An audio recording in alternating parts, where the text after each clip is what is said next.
abbiamo appena terminato la commissione dove ci è stato illustrato un importante progetto, un'idea. Io più che progetto la chiamerei proprio idea, un'idea nata da persone che vivono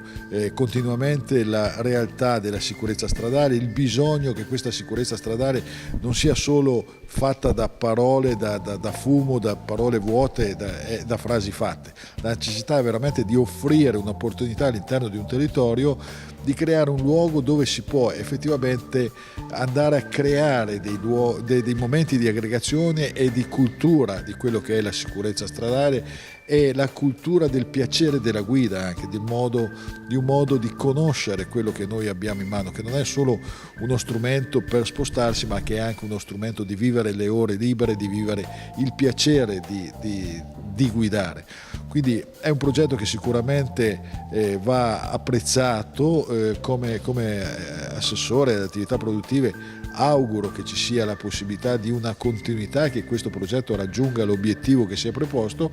e ripeto quello che ho detto in commissione: mi auguro veramente che ci siano altri punti, altri luoghi del territorio provinciale che si prenda l'iniziativa di trovare degli ambienti giusti, dei luoghi, dei campi, degli spazi necessari perché questa idea possa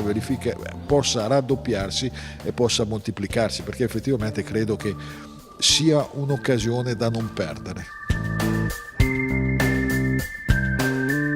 Oggi è stata l'occasione di presentare un progetto molto ampio e molto significativo che deve riqualificare un territorio attualmente abbandonato e dare possibilità lavorative e turistiche in quel territorio. Noi crediamo in questo progetto. Oggi ho voluto proprio portarlo a conoscenza dei miei colleghi perché possono intervenire nel loro territorio, portarlo avanti e crederci in questa idea. Abbiamo proposto questo progetto qua in provincia proprio perché ci crediamo. È un'opportunità che viene data a tutta la provincia di Venezia, ma non solo, a tutta la regione Veneto, e naturalmente la sicurezza stradale deve essere sempre una prerogativa per tutti gli utenti, quindi non solo a piccole zone, e deve essere una cosa che deve essere espansa per tutto il territorio.